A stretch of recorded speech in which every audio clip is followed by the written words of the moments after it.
Hello, my name is Armstrong. I'm here to inform you about the internal combustion engine. This will include a brief history of the combustion engine, different types of combustion engines, and also the steps on how a four-stroke engine works, which is the most common and popular engine used in our vehicles today. According to About.com, the history of the automobile, designs for the combustion engine date back as far as 1807, which included engines powered by hydrogen and oxygen. But they were not very successful, didn't run for very long. Many people kept adding their ideas and plans to the original designs until finally they designed a reliable engine that could be mass produced in the early 1900s. So, in an About.com article entitled History of Engines, there are many different types of combustion engines. There's two-stroke engines used for mowers and weed eaters. There's the four-stroke engines we use in our cars today. Diesel engines for big trucks and semi-trucks, and propane engines commonly used in forklifts. And there's even compressors and generators. So the invention of the combustion engine is actually very brilliant if you think about it, using a controlled explosion to move pieces of metal and then translating that energy to move gears, which in turn move the wheels of your car. It's really quite amazing, and all of this happens thousands of times per minute, so it's really cool to think about. But I digress. So here's a model of a V8 engine. Here's the oil pan, which in the oil pan is the crankshaft.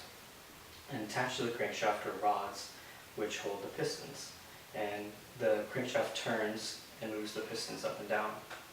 Now connected to the crankshaft through it by a chain is the camshaft. And when the camshaft and the crank turn together, and the camshaft moves the valves up and down, which let in air and fuel and let out exhaust.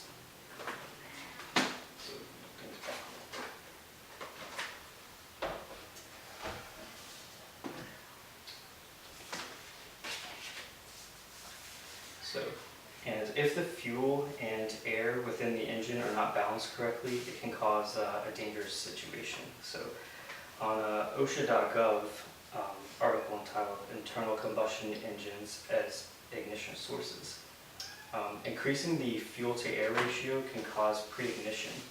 So this happens when a fuel-rich mixture in the cylinder ignites before the spark plug fires. This causes damaging pressure surges and higher engine surface and exhaust temperatures. So this can cause an engine to ignite and even catch on fire. But that never really happens. So at About.com article entitled The History of Engines, there are revolutions of engines called RPMs, revolutions per minute. So 4 strokes equals 1 RPM. A stroke is when the piston moves up and down. So on the first stroke, the fuel and air is drawn into the engine on its downward stroke, and on the second stroke, when it goes back up, it compresses the air and fuel mixture. On the third stroke, a spark plug ignites the air-fuel mixture, forcing the piston down. And on the fourth stroke, the evacuation of the exhaust from the cylinder. So to recap on everything that I told you, the combustion engine dates back all the way to 1807, but didn't become a reliable invention until the early 1900s. There are many types of combustion engines: 2-stroke, 4-stroke, diesel, propane, and methane. And on the revolutions per minute, the RPMs, the first stroke, the fuel and air enter the cylinder. On the second stroke, compress air-fuel mixture. And then on the third, the spark plug ignites the mixture, forces the piston down. And on the fourth stroke, the evacuation of the exhaust from the cylinder. And that's all. Isn't that good? What time was that?